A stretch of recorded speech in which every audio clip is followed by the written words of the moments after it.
Our goal here is to come up with a number that measures just how sensitive the firm's buyers are to changes in the firm's price. That measurement is called the price elasticity of demand. To measure this, we're going to just compare the percentage change in the price of the firm's product with the percentage change in the quantity demanded that results from that price change. We're going to do that by just taking the ratio of those two things. So it'll be the percentage change in demand divided by the percentage change in price.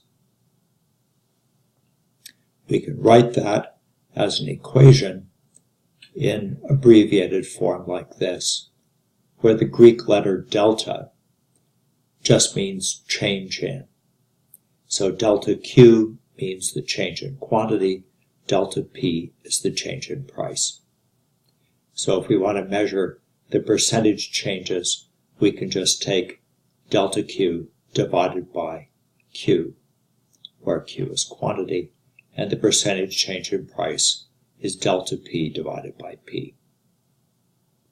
So the ratio of those two things, by definition, is just the elasticity of demand. Notice, by the way, that the elasticity of demand is always going to be a negative number. That's because if price goes down, so delta P is a negative number, then it must be the case that quantity goes up. So delta Q is going to be positive. And of course it works in the other direction. If the firm raises prices, so delta P is positive, then the quantity demanded is going to go down. So delta Q would be negative.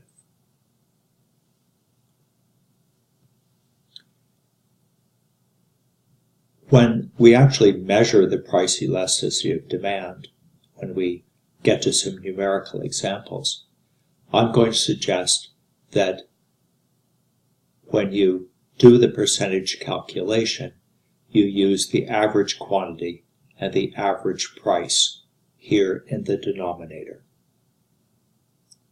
And we'll see later when we look at some numerical examples why it would be desirable to do that.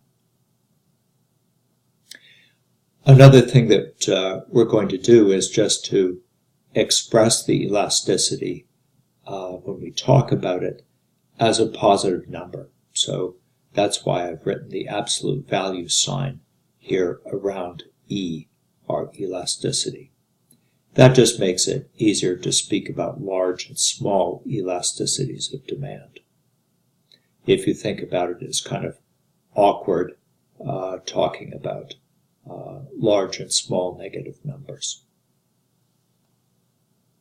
Well, let's just go on and have a look at some specific numerical examples, just to make this a little bit more concrete.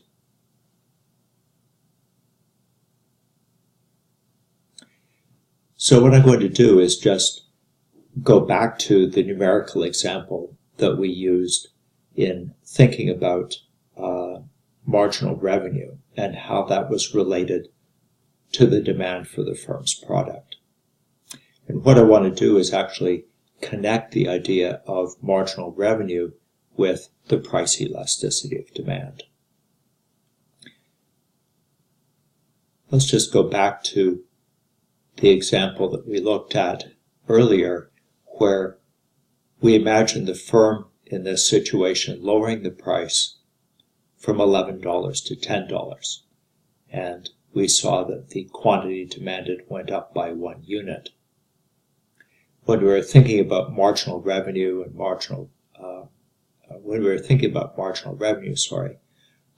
we thought about the price effect and the quantity effect. Well, what we're doing here is thinking about the percentage change in quantity and comparing that with the percentage change in price. So let's just see what that is in this specific case. The percentage change in quantity is going to be just the change in quantity, which is 1 in this case, divided by the average of the starting and finishing quantities here. So that'll just be 1.5. Multiplied by 100, that's an increase of 66.7%. Compare that with the percentage change in price. The price went down by $1. The average of the beginning and final prices is 10.5. So the percentage change is minus 9.5%, measured in this way. If we take the ratio of those two things to get our price elasticity of demand, we see that the elasticity is minus 7. So in words, that's just saying that the percentage change in quantity demanded is much bigger than the percentage change in price. Now, it's no coincidence that when we think back to the price effect and the quantity effect, that the quantity effect was much bigger in this case than the price effect was. That's why total revenues went up when the price was reduced in that particular case. The elasticity of demand is really telling us the same thing. It's telling us if the price is reduced here by a certain percentage amount, the increase in quantity demanded in percentage terms is much bigger, and that's what's dominating price times quantity, or total revenues. So when the elasticity value is large, like this value of 7, it shouldn't be surprising that that's describing a relatively large responsiveness to the decrease in price, and so that's going to lead to an increase in total revenues. Well, let's just look at quite a different spot on the demand curve. Let's look at a situation where the price is already relatively low at $4, and we imagine reducing it to $3. Again, that $1 decrease in price increases quantity demanded by 1. But the percentage changes now are quite different. The percentage change in quantity is now 11.8%. So the change in quantity again is 1, but expressed in percentage terms, the average quantity is 8.5. So we get an increase in quantity of 11.8%. But because the price is already low, a decrease of $1 is actually a large percentage change in price. Calculated this way, it's minus 28.6%. If we take the ratio of the percentage change in quantity to the percentage change in price, we can see that the elasticity in absolute terms is really quite low, 0.4, much smaller than it was earlier. Well, we've seen two things really.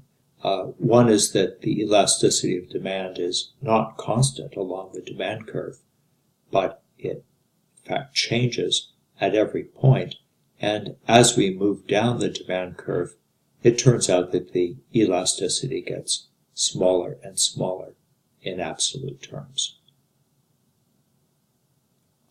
And we can see why that's happening. Again, as I've just mentioned, the elasticity is the ratio of the percentage change in quantity to the percentage change in price. if we just look at these two examples, we can see that the percentage change in quantity is getting smaller the larger the quantity that is already being purchased. So as we move down the demand curve,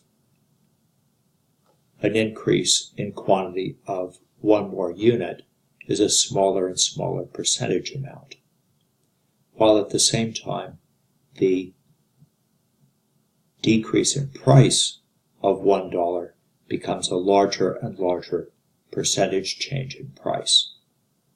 So you put those two things together, the elasticity of demand is going to be getting smaller and smaller as we move along the demand curve.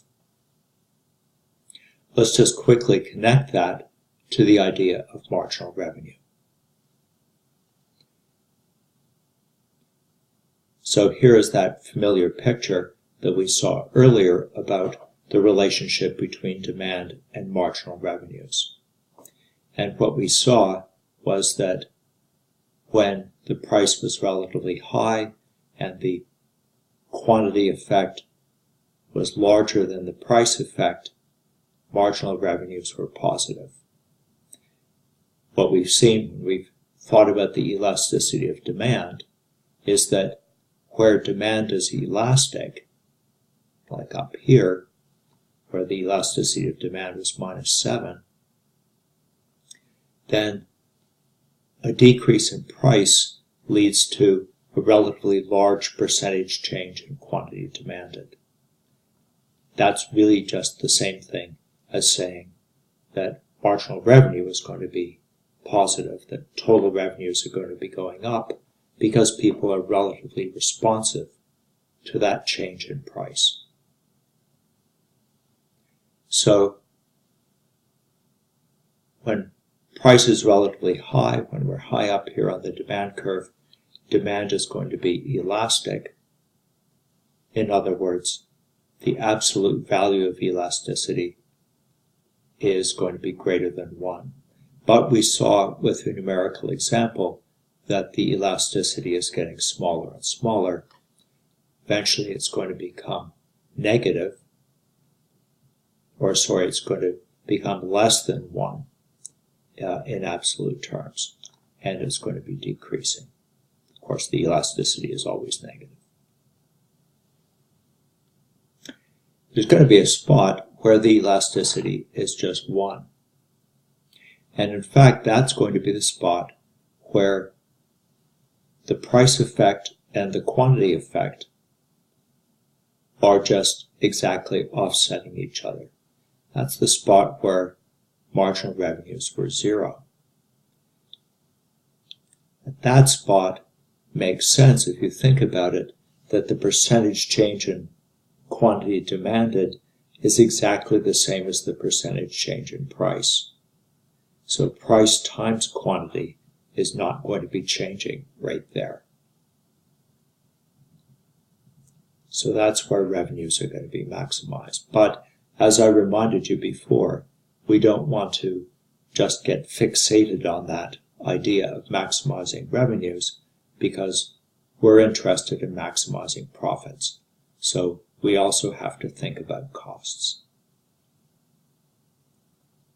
Well, in the next set of slides, I'm going to think a little bit about what determines the price elasticity of demand.